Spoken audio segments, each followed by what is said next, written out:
ఒకవైపు కర్ణుడు, మరొక వైపు దుర్యోధనుడు సమయం వచ్చినప్పుడల్లా కూడా ఎదిరిస్తూనే ఉన్నారు, అతన్ని సంహరించడానికి ప్రయత్నం చేస్తున్నారు. అలాగే ధర్మరాజు కూడా వదిలిపెట్టకుండా కర్ణుడి మీద, ఓడిపోయినా సరే మళ్ళీ కర్ణుడి మీదకి పోతూనే ఉన్నాడు. అలాగే దుర్యోధనుడి మీదకి పోతున్నాడు. సాక్షికి భీముడు అడ్డుకోవడంతో కర్ణ దుర్యోధనులు ధర్మరాజును ఏమీ చేయలేకపోయారు. కానీ మళ్ళీ దుర్యోధనుడు ధర్మరాజును ఎదిరించేటప్పటికల్లా నకుల సహదేవులు దృష్టజ్యుమ్నుడు రక్షణగా వచ్చారు. వాళ్ళనేమో కర్ణుడు అడ్డుకున్నాడు. కర్ణుడు అడ్డుకొని నకుల సహదేవుల్ని దృష్టజ్యుమ్నుడిని గాయపరిచేటప్పటికల్లా భీముడేమో కర్ణుడిని ఎదుర్కొన్నాడు, తీవ్రంగా పీడించాడు.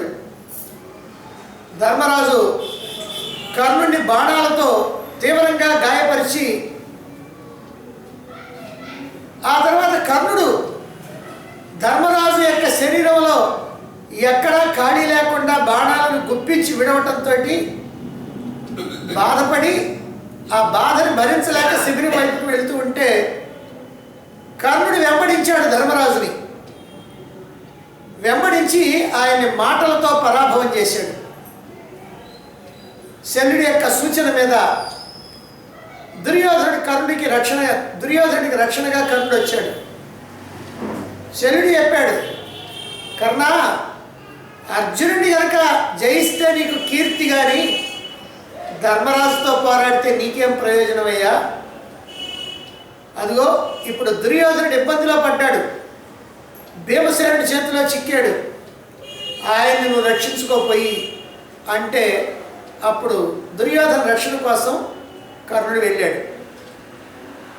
ఇక ధర్మరాజు యొక్క పరిస్థితి ఏమిటో తెలుసుకోవాలని, ఆయన పరామర్శించాలని శ్రీకృష్ణుడు ఒక నెపాన్ని ఊహించుకున్నాడు.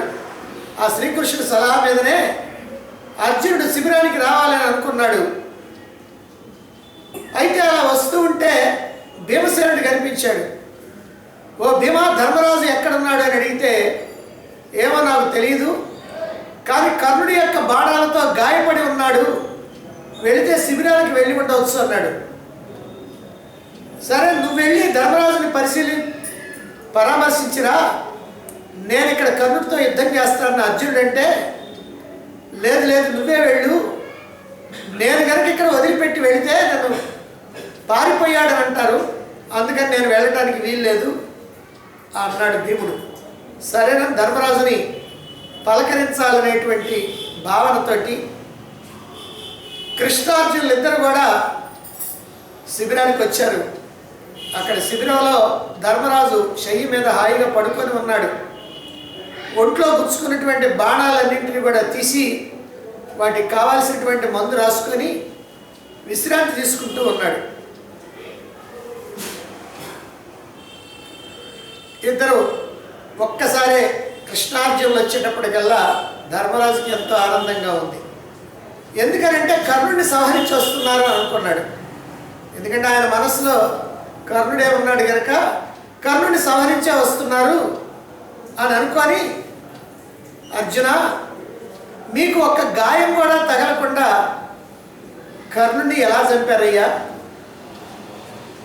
అమ్మో, ఆ కర్ణుడు సామాన్యమైనటువంటి వాడు కాదు.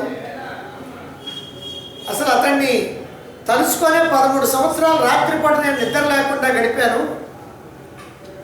కానీ మీరు ఇప్పుడు కర్ణుడిని అవలేలగా సంహరించి వచ్చారంటే నాకెంతో ఆనందంగా ఉంది అన్నాడు. సరే, అర్జునుడు చెప్పలేక మేము కర్ణుడిని సంహరించలేదు, నిన్ను చూసి వెళ్ళాలి, పరామర్శించాలనే ఉద్దేశంతో వచ్చాము.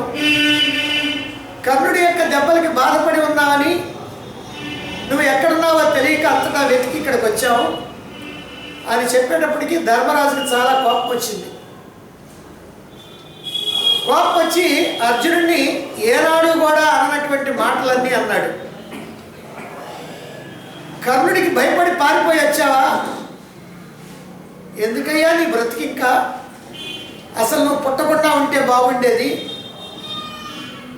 ఆనాడు నువ్వు పుట్టినప్పుడు ఆకాశవాణి చెప్పింది, ఈ కుమారుడు ఎంతో గొప్ప బలశాలి పరాక్రమవంతుడు అవుతాడు, శత్రువుల్ని సంహరిస్తాడని దేవతలు కూడా అబద్ధాలు ఆడుతున్నారు కాబోలు. ఎందుకు? నీ గాంధీవాన్ని కృష్ణుడికి ఇవ్వు, నువ్వు సారథ్యం చేయి, శ్రీకృష్ణుడే సంహరిస్తాడు కర్ణుణ్ణి అన్నాడు. అలా నిందించి పలుకుతూ ఉంటే ఏం మాట్లాడాలో తెలియక అలా ఉన్నాడు అర్జునుడు. అయితే ఏదో ఒకటి మాట్లాడాలి, చెప్పాలి గనక మరి అర్జునుడు ఏం చేశాడు ధర్మరాజు మాటలకి అని మనం ఇప్పుడు తెలుసుకుందాం. ధర్మరాజు అట్లా నిందించి పలకటంతో అర్జునుడు తీవ్రమైనటువంటి క్రోధంతో ధర్మరాజుని చంపాలని చెప్పి కత్తి తీశాడు. అది చూసి కృష్ణుడు అంటున్నాడు, అర్జున ఏంటి కత్తి పెట్టావు? ఇప్పుడు నువ్వు చంపదగినటువంటి వాళ్ళు ఎవరు ఇక్కడ లేరే అని అంటే దానికి అర్జునుడు అంటున్నాడు, కృష్ణ, నా గాంధీవాన్ని ఎవరికన్నా ఇవ్వమని గనక ఎవరైనా అంటే వాళ్ళ శిరస్సుని ఖండిస్తానని చెప్పి నేను మనస్సులోనే ఇంతకుముందు ప్రతిజ్ఞ చేసుకుని ఉన్నాను. ఇప్పుడు ఆ ప్రతిజ్ఞను నెరవేర్చాలి. నీ సమక్షంలోనే మా అన్న ధర్మరాజు నా గాంధీవాన్ని నీకు ఇవ్వమని అన్నాడు.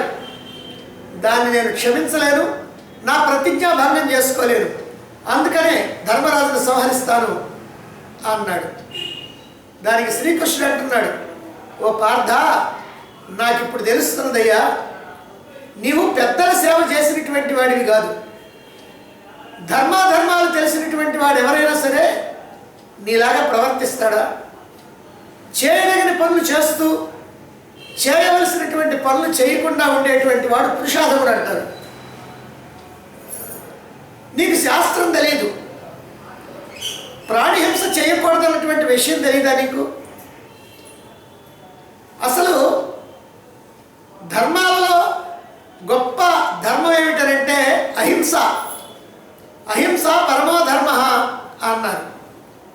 నీవు మామూలు మానవుడిలాగా ధర్మవేత్త అయినటువంటి మీ పెద్దలను చంపడానికి సిద్ధపడుతున్నావా?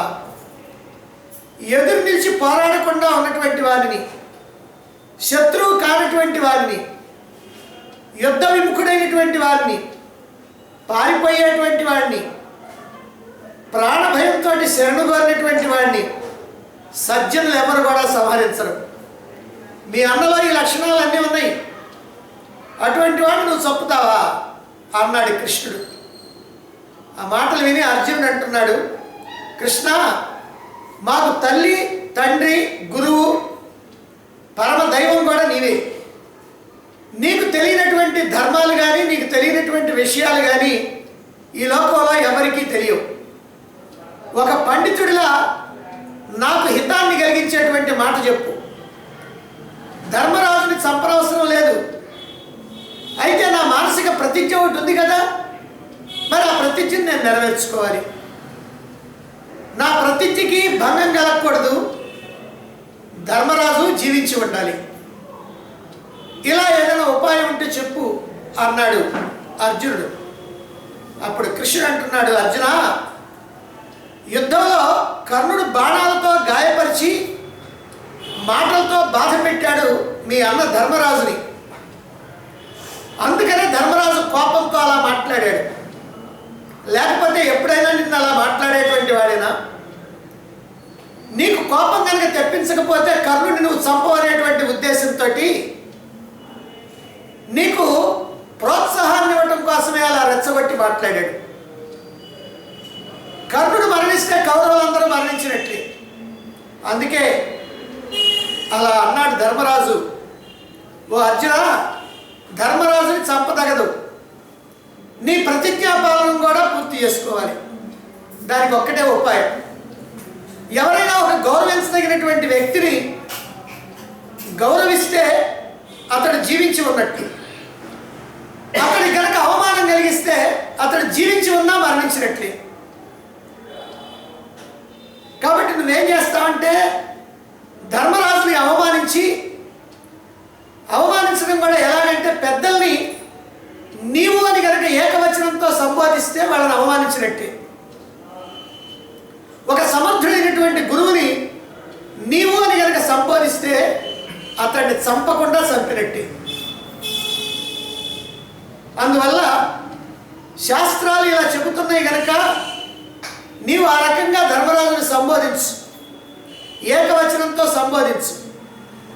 నువ్వు చేసినటువంటి ఈ పాపానికి వెంటనే ఆ ధర్మరాజు పాదాల మీద పడి క్షమించమని కోరు. ధర్మరాజు ధర్మం తెలిసినటువంటి వాడు, అందువల్లనే నీ పైన కోపించడు అన్నాడు. శ్రీకృష్ణుడి యొక్క సలహాతోటి అర్జునుడు ధర్మరాజుని పరుషంగా మాట్లాడుతూ మొదలుపెట్టాడు. ఓ మహారాజా, మహారాజులతో పోరాడుతూ ఉన్నటువంటి భీమసేనుడు నన్ను గనక నిందిస్తే నిందించవచ్చు. ఎందుకనంటే అతడు ఎంతో పరాక్రమంతో, ఎంతో భుజబలంతో కౌరవ సేనావాహిని చీల్చి చెండాడుతూ ఉన్నాడు. అలాంటి వాడు నన్నంటే తప్పులేదు.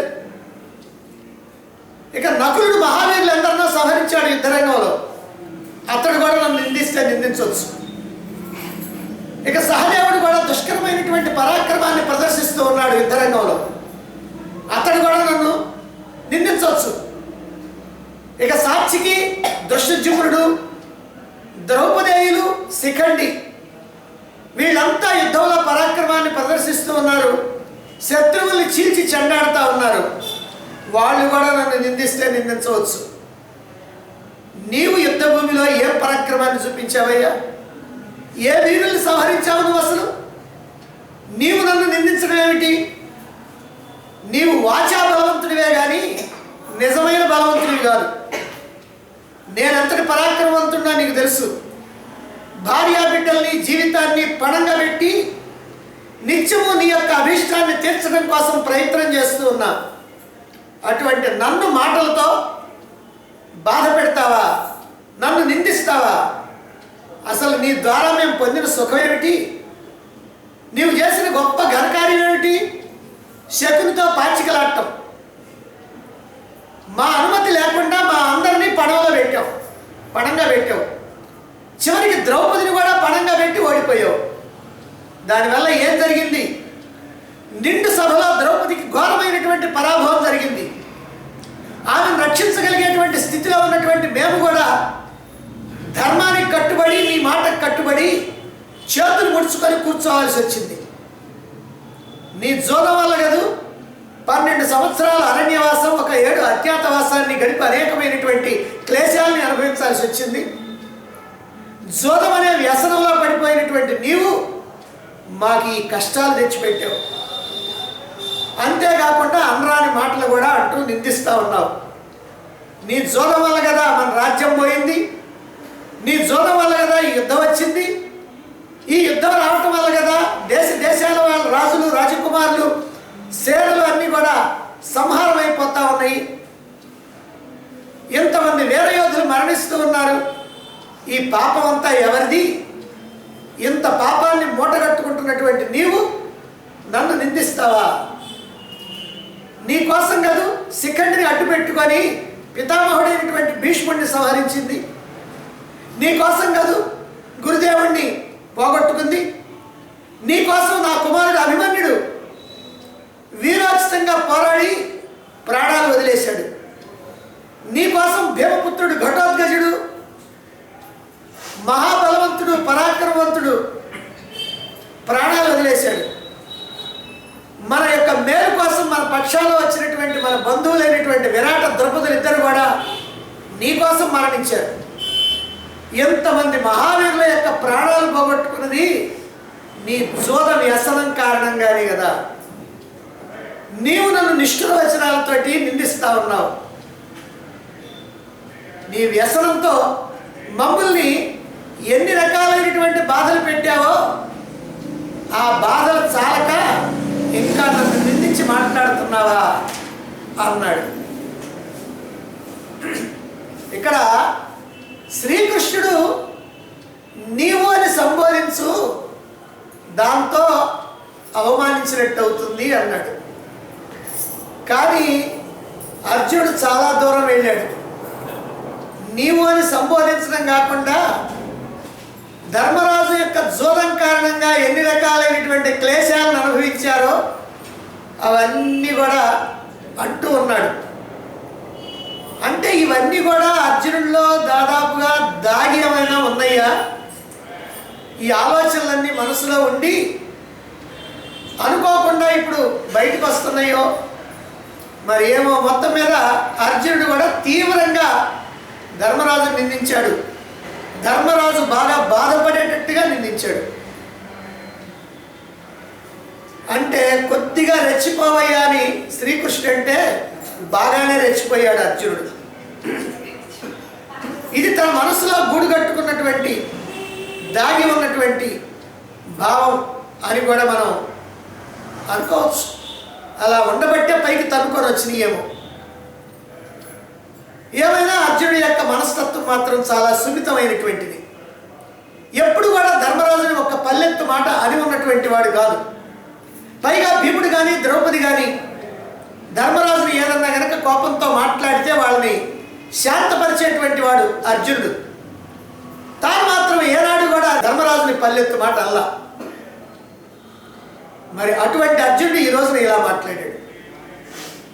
మహాభారతంలో భీముడు ద్రౌపది ఈ ఇద్దరు కూడా ధర్మరాజుని ఎప్పుడో ఒకప్పుడు బాగానే శూలాలతో పొడిచినట్టుగా మాట్లాడారు. నిందావాక్యాలు రౌద్రంతో మాట్లాడారు. ద్రౌపది వస్త్రాపహరణం అయిన తర్వాత కర్ణుడు ద్రౌపదిని పరాభవించి మాట్లాడుతూ ఉన్న తర్వాత ఆమె మనస్సులో చాలా బాధపడుతూ ఉన్నది అని తెలుసుకొని అది సహించలేక భీముడు ఒక మాట అన్నాడు. అంటే కౌరవుల్ని ఏం చేయడానికి వీలు లేదు, ఎందుకంటే కౌరవులకు దాసుడై ఉన్నాడు ఇప్పుడు ధర్మరాజు కారణంగా. ధర్మరాజే ద్రౌపదిని పణంగా పెట్టాడు. అయితే శబరి ప్రేరణతో కావచ్చు గాక కానీ పెట్టాడు. అందువల్ల ఇప్పుడు తాను కౌరవుల్ని ఏమీ చేయడానికి వీల్లేదు కనుక ధర్మరాజు మీద కోపం వచ్చింది. అందుకని అన్నాడు, సహదేవా అగ్నిని తీసుకురా, ఈ ధర్మరాజు రెండు చేతులు తగలబెడతాను అన్నాడు. అంటే భీముడికి అప్పుడు అంత కోపం వచ్చింది. ద్రౌపది కూడా ఏం తక్కువ తెల్ల. అంటే ద్రౌపదిని గురించి చెప్పాలి అని అంటే ఆమెను తప్పుగా మాట్లాడటానికి కూడా వీల్లేదు. ద్రౌపది ఆధునిక భారత స్త్రీకి ఒక ప్రతినిధి. ద్రౌపదిని చూసి నేర్చుకోవాల్సినటువంటి విషయాలు ఎన్నో ఉన్నాయి. ఇంకా చెప్పాలంటే శ్రీకృష్ణుడి యొక్క భార్య సత్యభామ ద్రౌపదీదేవి దగ్గర పాతివ్రత్య ధర్మాలు నేర్చుకొని పోయింది. అది ద్రౌపది యొక్క శక్తి సామర్థ్యాలు. అటువంటి ద్రౌపదిని విరాట నగరంలో అజ్ఞాతవాస కాలంలో కీచకుడు ద్రౌపది వెంటబడి ఆమెను దారిలోనే పడేసి జుట్టు పట్టుకొని కాలితో తన్ని అవమానించాడు. సహించలేకపోయింది ద్రౌపది.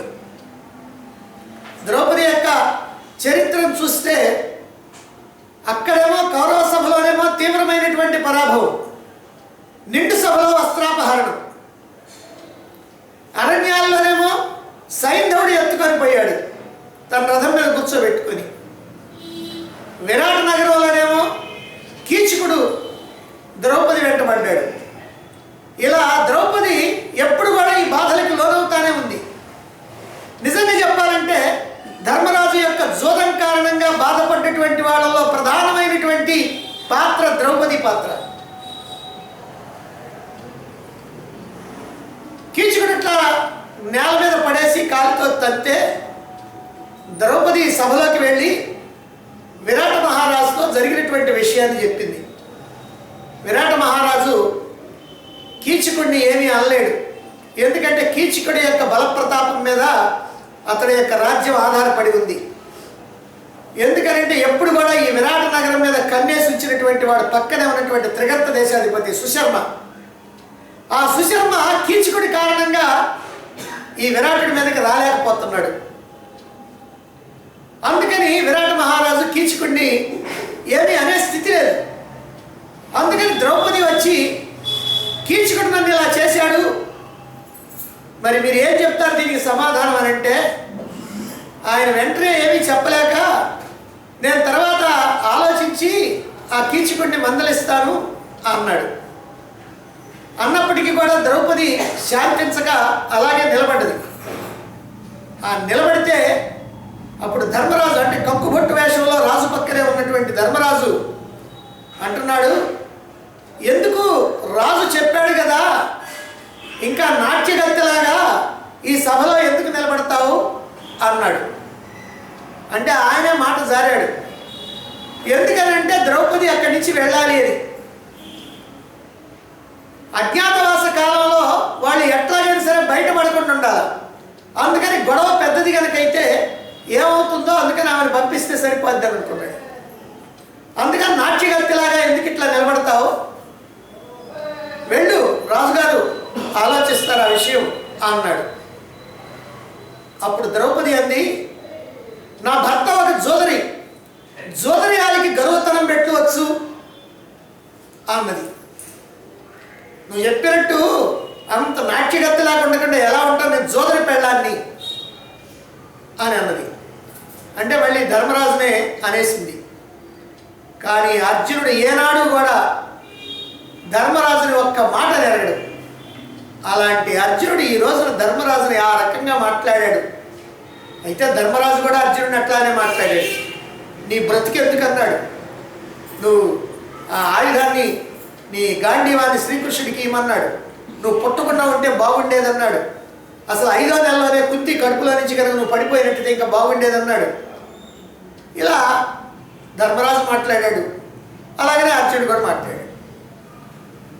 ధర్మభీరువు ప్రాజ్ఞుడు అయినటువంటి అర్జునుడు, ధర్మభీరువు అని అంటే ధర్మానికి భయపడేటువంటి వాడు, ప్రాజ్ఞుడు అంటే తెలిసినటువంటి వాడు. అటువంటి అర్జునుడు ధర్మరాజుని ఇలా కఠినమైనటువంటి మాటలతో అవమానించి బాధించినందుకు మళ్ళీ వర నుంచి కత్తిని తీశాడు. ఇంతకుముందు ధర్మరాజుని చంపడానికి కత్తిని తీశాడు, శ్రీకృష్ణుని యొక్క మాటలతో మళ్ళీ కత్తిని వరలో పెట్టాడు. ఇప్పుడేమో ధర్మరాజుని అని ఇప్పుడు మళ్ళీ కత్తిని బయటికి తీశాడు. వెంటనే కృష్ణుడు, అర్జున ఏమిటయ్యా మళ్ళీ కత్తిని తీశావు ఎందుకన్నాడు. దానికి అర్జునుడు చెబుతున్నాడు, కృష్ణ, ధర్మవేత్తల్లో శ్రేష్ఠుడు, నాకు అగ్రజుడు, ఈ లోకమంతా గౌరవించదగినటువంటి వ్యక్తి, పూజించదగినటువంటి వ్యక్తి అయినటువంటి ధర్మనందనుని ఇలా మాట్లాడినందుకు నేను బ్రతికుండకూడదు, అందుకే నన్ను నేనే చంపుకుంటా అన్నాడు. అంటే ఇందాక హత్య, ఇప్పుడేమో ఆత్మహత్య. దానికి కృష్ణుడు అంటున్నాడు, అర్జున, ధర్మం చాలా సూక్ష్మమైనటువంటిది, దాన్ని అర్థం చేసుకోవటం చాలా కష్టం. నిన్ను నువ్వు కనుక చంపుకుంటే భ్రాతృహత్య చేసిన దానికన్నా మహాపాపం, ఘోర నరకంలో పడిపోతావు. ఆత్మహత్య నరకహేతు అనేటువంటి విషయం నీకు తెలియదా? దీనికి కూడా ఒక ఉపాయం ఉంది, చెప్తాను విను. అదేమిటంటే నీ గుణాలు నువ్వు పొగుడుకో, అది ఆత్మహత్యతో సమానం. మన వాళ్ళు అంటుంటారు ఆత్మస్తుతి పరనింద, ఈ రెండు పనికి రావాలి. అంటే తనను తాను పొగుడుకోవటం కానీ ఇతరుల్ని నిందించడం కానీ ఈ రెండు కూడా పాపహేతువులు అన్నమాట. కాకపోతే మరి అందరికీ తెలుసు, మనల్ని ఎవరైనా పొగుడుతూ ఉంటేనే చాలా బాగా ఆనందంగా ఉంటుంది మనకి. అలాగనే ఎవరు పొగిడేవాళ్ళు లేకపోతే మనకు నోరు లేదా అయిందని మనమే పొగుడుకుంటాం. మన దగ్గర లేనటువంటి గొప్పతనాన్ని కూడా ప్రదర్శించాలనుకుంటాం. నేను అంతటి వాడిని, ఇంతటి వాడిని, నేను అప్పుడట్లా చేశాను, ఇప్పుడు ఇట్లా చేశానని చెప్పుకోవాలని మనకు అనిపిస్తూ ఉంటుంది. అది ఆత్మహత్యా సదృశ్యం అన్నారు శాస్త్రంలో. ఇది కూడా మనం నేర్చుకోవాలి మహాభారతం నుంచి. అందుకని శ్రీకృష్ణుడు అర్జునుడితో చెప్పాడు, అయ్యా, నిన్ను నువ్వు కనుక ప్రశంసించుకున్నట్లయితే అది ఆత్మహత్యతో సమానం అవుతుంది, కాబట్టి ఆ పని చేయి అన్నాడు. అలాగే అన్నాడు. అర్జునుడు ప్రారంభించాడు, ఓ ధర్మనందన, శివుడు తప్ప నన్ను మించినటువంటి వాడు ఈ భూమండలంలో ఎవరు లేరు. నేను దిక్పాలకులతో పాటుగా దిక్కులన్నీ కూడా జయించి నీ వశం చేశాను. నా బలం వల్లనే నీవు రాజసూయాగాన్ని పూర్తి చేశావు. నేను రణభూమిలో కనుక నిలిస్తే నన్ను ఎవ్వరూ గెలవలేరు. అసలు ఈ లోకం మొత్తం కూడా ఒక్క క్షణంలో భస్మీపట్నం చేయగలిగినటువంటి శక్తి ఎవరికైనా ఉందంటే అది నాకు మాత్రమే ఉంది. ఇలా అని అంటే అర్జునుడు తనను తాను ప్రశంసించుకొని ఇప్పుడు ధర్మరాజు యొక్క పాదాల మీద పడి, ఓ మహారాజా, ఈరోజు కర్ణుని యొక్క తల్లి పుత్రహీనురాలవుతుంది, లేదా కర్ణుడి ద్వారా కుంతీదేవి ఒక కుమారుని కోల్పోతుంది. ఇది సత్యం. కర్ణుడిని చంపకుండా నేను కవచం వీడను అని ప్రతిజ్ఞ చేశాడు. అంటే కర్ణుడైనా చనిపోతాడు, కర్ణుడి తల్లి పుత్రహీనురాలవుద్ది, లేదా అర్జునుడైనా చనిపోతాడు, కుంతీదేవి పుత్రహీనురాలవుతుంది అని అలాగే చెప్పాడు. కర్ణుడిని చంపినప్పుడు మాత్రమే నేను కవచాన్ని వదిలిపెడతాను అని శపథం చేశాడు. ధర్మరాజు ఎంతో దుఃఖంతో ఆసనం మీద నుంచి లేచి, ఓ అర్జున, నేను సరిగ్గా ప్రవర్తించలేదు అంటే అర్జునుడు ఇంతకు ముందు అన్నటువంటి మాటల్ని పట్టుకున్నాడు. ఇప్పుడు ఆయనేమో అందుకోసం అన్నాడు, ఈయనేమో నిజంగానే పట్టుకున్నాడు. పట్టుకొని అంటున్నాడు, అర్జున, నేను సరిగ్గా ప్రవర్తించలేదు, నా వల్లనే మీకు భీకరమైనటువంటి సంకటాలన్నీ సిద్ధించినాయి. నన్ను ఇప్పుడు ఖండించు. నేను కులాంతకుణ్ణి, పాపాత్ముణ్ణి, పాప వ్యసనాలతో కూడినటువంటి వాడిని, పిరికివాడిని, పెద్దలను పరాభవించేటువంటి వాడిని. ఇంకా ఎంతకాలం నన్ను భరిస్తారు మీరు? నేను ఇప్పుడే అడవులకు వెళ్ళిపోతున్నాను. నేను లేకుండా మీరు సుఖంగా ఉండండి. భీమసేనుడే తగినటువంటి రాజు, ఆయనకు పట్టం కట్టండి. నేను నపుంసకుణ్ణి, నాకు రాజ్యపాలన ఎందుకు? ఇంతటి పరాభవానికి గురైనటువంటి నేను బ్రతకటం ఎందుకు? నేను ఇప్పుడే అరణ్యాలకు వెళ్ళిపోతున్నాను అని ప్రయాణం అయ్యాడు. అప్పుడు కృష్ణుడు, రాజా, గాంధీవం విషయంలో చేసినటువంటి ప్రతిజ్ఞని కాపాడుకోవటం కోసమని అర్జునుడు నా మాట మీద నిన్ను అవమానపరిచాడు. అంతేగాని అర్జునుడికి నిన్ను అవమానపరచాలనే కోరిక లేదు. గురువుల్ని అవమానించడం వధించడంతో సమానం కాబట్టి మేము చేసినటువంటి ఈ అపరాధాన్ని మన్నించు అని శ్రీకృష్ణుడు ధర్మరాజు పాదాల మీద పడి అలా పాదాలు పట్టుకొని ఇక లేవల. ఇంకా అంటున్నాడు, ఈరోజు కర్ణుడి యొక్క రక్తాన్ని రణభూమి త్రాగుతుంది అన్నాడు శ్రీకృష్ణుడు. శ్రీకృష్ణుడు పలికినటువంటి పలుకులకి ధర్మరాజు కృష్ణుడిని రెండు చేతులతో పట్టుకొని లేవనెత్తి, ఓ అచ్యుత, నీవు చెప్పింది నిజమే, నన్ను అనునయించి ఆనందింపజేశావు, ఘోరమైనటువంటి వ్యసనం నుంచి ఈరోజు నన్ను కాపాడావు.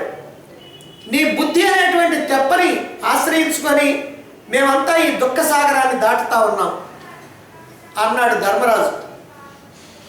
ఇప్పుడు అర్జునుడు కూడా సిగ్గుపడుతూ, ఎందుకంటే తన మాటల్ని పట్టించుకొని ధర్మరాజు అలా మాట్లాడాడు కనుక ధర్మరాజు యొక్క పాదాల మీద శిరస్సుని ఆనించి నమస్కరిస్తూ, మహారాజా, ధర్మదృష్టితో పిరికివాడినై నేను అన్నటువంటి మాటల్ని క్షమించు అని ఏడుస్తూ పలికాడు. ధర్మరాజు సోదరుడిని లేవనెత్తి కౌగిలించుకొని పెద్దగా ఏడవసాగాడు. ఇద్దరు కూడా చాలాసేపు ఏడ్చి ఏడ్చి ఏడ్చి మనసులో ఉన్నటువంటి మాలిన్యాన్ని కాస్త కడిగేసుకున్నారు.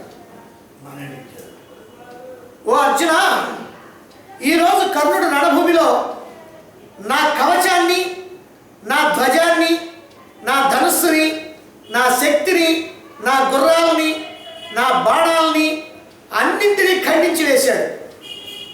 అందరూ చూస్తూ ఉండగా నన్ను మాటలతో పరాభవించాడు. అతన్ని ఈరోజు నువ్వు సంహరించకపోయినట్లయితే నేను ప్రాణాలతో ఉండటం అనవసరం అన్నాడు ధర్మరాజు. అది విని అర్జునుడు, ఓ నరశ్రేష్ఠ, సత్యం మీద, నీ ప్రసన్నత మీద నేను ప్రమాణం చేసి చెబుతున్నా. అంతేకాదు భీముడి మీద, నకుల సహదేవుల మీద ఒట్టు వేసి చెబుతున్నా, ఈరోజు యుద్ధంలో తప్పకుండా కర్ణుడిని సంహరిస్తాను అని ప్రతిజ్ఞ చేసి కర్ణుడితో అంటున్నాడు, కృష్ణ, ఈరోజు తప్పక కర్ణుడిని సంహరిస్తాను, రథాన్ని సిద్ధం చేయి అన్నాడు.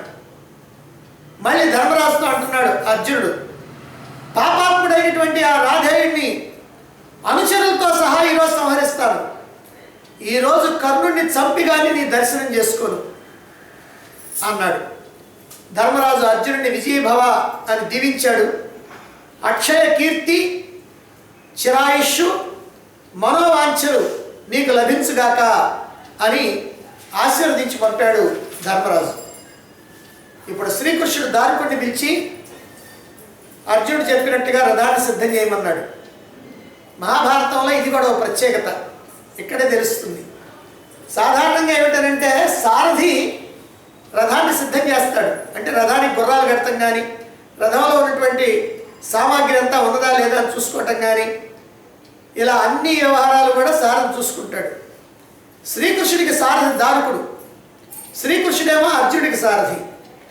అర్జునుడికి సారథి అయినంత మాత్రాన సారథి కృత్యాన్ని నెరపచ్చు, కానీ ఈ పనులన్నీ కూడా ఇలాంటప్పుడు చేయవచ్చు వేరే వాళ్ళు. అందుకని అతడి యొక్క సారథికి, శ్రీకృష్ణుడి యొక్క సారథి అయినటువంటి దారుకుడికి రథాన్ని సిద్ధం చేయమని చెప్తాడు. అతడు రథాన్ని సిద్ధం చేసి తీసుకొని వస్తాడు. కృష్ణార్జునులు ఇద్దరు రథాన్ని అధిరోహించారు. కర్ణుడి వైపుగా ప్రయాణం అవుతున్నారు. మంగళకరమైనటువంటి శకునాలు కనిపించినాయి. అయినా కూడా ఇదంతా ఎలా జరుగుతుందో అని మదన పడుతున్నాడు అర్జునుడు. కృష్ణుడు అంటున్నాడు అర్జునుడితోటి, ఓ గాంధీ, ఎందరో మహావీరులైనటువంటి వాళ్ళు నీ చేతిలో మరణించారు. భీష్ముడు, ద్రోణుడు, భగదత్తుడు, విందానువిందుడు వాళ్ళందరూ కూడా చాలా పరాక్రమవంతులైనటువంటి వాళ్ళు, మహావీరులైనటువంటి వాళ్ళు. వాళ్ళందరినీ ఎదిరించి నీవు కాబట్టి క్షేమంగా నిలిచావు. నీవి దివ్యాస్త్రాలు, స్వయంగా దేవతలే నీకు ప్రసాదించారు అస్త్రాలని. నీలో బలం ఉంది, లాఘవం ఉంది, అస్త్రజ్ఞానం ఉంది, లక్ష్యాన్ని గురిచొట్టడంలో ఏకాగ్రత ఉంది. దేవతలు, గంధర్వులతో సహా ప్రాణులందరినీ కూడా ఒకేసారి సంహరించగలిగినటువంటి పరాక్రమం నీకుంది. ఓ అర్జున, మరొక మాట చెప్పాలి, జాగ్రత్తగా విను. రణరంగానికే వన్నె తేగలిగినటువంటి కర్ణుడిని పరాభవించొద్దు. కర్ణుడు బలశాలి, ఆత్మాభిమాని, మహారథుడు, అస్త్ర విద్యా పారంగతుడు, యుద్ధ నిపుణుడు, నీతో సమానుడు. మహాప్రయత్నంతో అతన్ని నువ్వు చంపాల్సి ఉంటుంది. ఈరోజు తేజస్సులో నిప్పు లాంటివాడు, వేగంలో వాయువు లాంటివాడు, కోపంలో యముడు లాంటివాడు, దృఢమైనటువంటి శరీరం కలిగినటువంటి వాడు, మహాబాహు, అభిమాని, శూరుడు, గొప్ప వీరుడు, మిత్రులకు అభయదాత, ఎప్పుడు కూడా ధార్తరాష్ట్రుల యొక్క మేలును కోరుతూ ఉండేవాడు, పాండవులను ద్వేషిస్తూ ఉండేవాడు, దురాత్ముడు, పాపవృత్తి, క్రూరుడు, దుర్బుద్ధి. ఈ రోజున అతన్ని చంపి ధర్మరాజుకు నువ్వు ప్రీతి కలిగించాలి. ఓ అర్జున, నీ బలం ఏమిటో నాకు తెలుసు. సురాసురులు కూడా నిన్ను జయించలేరు. దురాత్ముడైనటువంటి ఈ సూతపుత్రుడు ఎప్పుడు కూడా పాండవుల్ని పరాభవిస్తూ ఉంటాడు. సింహం ఏనుగుని చంపినట్టుగా రణరంగంలో నువ్వు కర్ణుడిని చంపేసి, కర్ణుడి యొక్క బలంతోనే దుర్యోధనుడు నీ బలాన్ని తక్కువ చేసి చూస్తూ ఉంటాడు అని చెప్పి కర్ణుడిని వధించాలి అనేటువంటి సంకల్పంతో కృష్ణుడు మళ్ళీ అంటున్నాడు అర్జునుడితో, అర్జున, సురాసురులందరూ కూడా ఎత్తి వచ్చినప్పటికీ కూడా యుద్ధంలో ముల్లోకాల్ని జయించగలిగినటువంటి వాడివి నీవు. ఇక నీ కౌరవసేన ఎంత? భగదత్త మహారాజు నువ్వు తప్ప ఇంకెవరైనా చంపగలరా? నీ రక్షణలో ఉండి శిఖండి, దృష్టజుమ్నుడు, భీష్మద్రోణులు ఇద్దరిని కూడా పడగొట్టడం జరిగింది. ఇక సైంధవ వధ విషయంలో ఆ రోజు నీవు చూపించినటువంటి పరాక్రమం నభూతో నా భవిష్యత్తు. ఇంతకుముందు ఎవరూ చూపలేదు, ఇక ముందు ఎవరూ చూపలేరు. ఆ రోజు వ్యూహంలో ఎదురైనటువంటి వీరులందరినీ జయిస్తూ సంహరిస్తూ 6 మహాయోధుల సంరక్షణలో ఉన్నటువంటి సైంధవుణ్ణి నువ్వు వధించావంటే నీకు తప్ప ఇంకెవరికి సాధ్యం. సైంధవుణ్ణి వధించడమే కాదు, అతడి యొక్క శిరస్సుని ఎక్కడో సమంత పంచకంలో తపస్సు చేసుకుంటున్నటువంటి అతడి తండ్రి వృద్ధక్షత్రుడి యొక్క ఒడిలో పడేటట్టుగా కొట్టావంటే అది ఇంకెవరికైనా సాధ్యమవుతుందా? సమస్త సేనలు కూడా ఆనాటి నీ పరాక్రమానికి ఆశ్చర్యచకితులైపోయారు. ఈ కౌరవ సేన నీ పరాక్రమంతో విధ్వంసం అయిపోతుంది. ఇంకా శత్రుపక్షంలో కేవలం 5 మాత్రమే మహావీరులైనటువంటి వాళ్ళు మిగిలారు. వాళ్ళే కృపాచార్యుడు, కృతవర్మ, అశ్వత్థామ, శల్యుడు, కర్ణుడు. ఈ 5గురు మాత్రమే మహావీరులైనటువంటి వాళ్ళు. ఆ 5గురు మహారథుల్ని కూడా నీవు చంపి శత్రుశేషం లేకుండా చేయాలి. ఈ రాజ్యాన్ని ధర్మరాజుకి నువ్వు అందించాలి. ఓ అర్జున, ద్రోణాచార్యుని మీద ఉన్నటువంటి గౌరవభావంతో కృప అశ్వత్థామల్ని నీవు జాలి చూపితే చూపు. మాతృపక్ష బంధువు గనక కృతవర్మ మీద కూడా నువ్వు జాలి చూపిస్తే చూపించు. మీ అమ్మకి సోదరుడు గనక శల్యుడి మీద కూడా జాలి చూపిస్తే చూపించు. కానీ క్షుద్రుడు, పాపబుద్ధి, పాండవ ద్వేషి అయినటువంటి కర్ణుడిని మాత్రం క్షమించడానికి వీల్లేదు. ఈరోజే నువ్వు చంపాలి. ఇది నువ్వు చేసేటువంటి పుణ్యకర్మ. ఎందుకంటే అర్ధరాత్రి సమయంలో మీ 5గురు సోదరులతో పాటుగా మీ తల్లిని కూడా లక్క ఇంట తగలబెట్టించినటువంటి దానిలో కర్ణుడు ప్రధాన పాత్రధారి. శకుని చేత పాచికలాడించి మీ రాజ్యాన్ని అపహరించడంలోనూ కర్ణుడే పాత్రధారి. చిన్నతనంలోనే భీమునికి విషాన్ని తినిపించి గంగలో తోయించడంలో దుర్యోధనుడికి సహాయకారైనటువంటి వాడు కర్ణుడే. అరణ్యాల్లో క్లేశాలు అనుభవిస్తున్నటువంటి మిమ్మల్ని అవమానించాలని ధర్మరాజుని రెచ్చగొట్టి ఘోషయాత్ర నెపంతో మీరున్నటువంటి ఆ ద్వైతవనానికి తీసుకొచ్చినటువంటి వాడు కర్ణుడే. ఇక సుభద్ర కుమారుడైనటువంటి అభిమన్యుడు కౌరవ వీరులందరినీ కూడా ఎదురొచ్చినటువంటి వాళ్ళని ఎదురొచ్చినట్టుగా సంహరిస్తూ వీర విహారం చేస్తూ ఉంటే 6గురు మహారథులు కలిసి క్రూరంగా బాలుడైనటువంటి అభిమన్యుడిని చంపడంలో ఈ కర్ణుడే ప్రధాన సూత్రధారి, పాత్రధారి. అటువంటి ఈ కర్ణుడిని, ఈ దురాత్ముడిని, ఈ పాపిని ఈరోజు చంపేయి. కృష్ణార్జునులతో సహా పాండవులందరినీ నేను ఒక్కడే సంహరిస్తానని ఇతడు దుర్యోధనుడి దగ్గర సభలోను బేరాలు పలుకుతూ ఉంటాడు. కాబట్టే ఈ పాపిని ఈరోజు చంపేసేయాలి అంటూ పాండవులకు చేసినటువంటి ద్రోహాన్ని ఎత్తి చూపి అర్జునుడికి కోపాన్ని రెచ్చగొడుతున్నాడు శ్రీకృష్ణుడు ఇక్కడ. ఎందుకంటే ఇవన్నీ కూడా కర్ణుడు చేసినటువంటివి, అబద్ధం కాదు. అయితే వాటన్నిటిని ఒక్కసారి కనుక గుర్తు చేస్తే ఇప్పుడు అర్జునుడికి కర్ణుడి మీద తీవ్రమైనటువంటి క్రోధం కలుగుద్ది. అందుకే అలా చెప్తున్నాడు. ఇంకా అంటున్నాడు, అర్జున, కర్ణుడు ఆనాడు నిండు సభలో ద్రౌపదిని ఎలా పరాభవించాడో గుర్తుకు తెచ్చుకో. ఇప్పుడు పాండవులు చేసిన వాటితో పాటుగా ద్రౌపదికి చేసినటువంటి అవమానాన్ని గుర్తుకు తెస్తున్నాడు. ఎందుకంటే ఎవరికైనా సరే లోకంలో ఏ పురుషుడికైనా తన భార్యని కనుక ఎవరైనా కనుక అవమానిస్తే సహించలేడు. ఏమీ చేతగానటువంటి వాడికి కూడా కోపం వస్తుంది. వాడిని ఏదో రకంగా ఏదో ఒకటి చేయాలని అనిపిస్తూ ఉంటుంది. అందుకనే ఇక్కడ ద్రౌపది ప్రసక్తిని కూడా తీసుకొస్తున్నాడు. దుష్టుడైనటువంటి దుశ్శాసనుడు ద్రౌపదిని నిండు సభలోనికి ఈడ్చుకురావడానికి వచ్చిన తర్వాత ద్రౌపది వస్త్రాపహరణం చేయడానికి కర్ణుడే ప్రధానమైనటువంటి సూత్రధారి. ఆమె ధర్మ సందేహాన్ని లేవనెత్తింది. వికర్ణుడు సమాధానం చెబుతున్నాడు. కానీ కర్ణుడు, ఓ దుశ్శాసన, ఈ ద్రౌపదిని వివస్త్రం చేయి అని చెప్పి ద్రౌపది వస్త్రాపహరణానికి ప్రధానమైనటువంటి కారకుడు ఈ కర్ణుడు. అంతటితో ఆగాడా?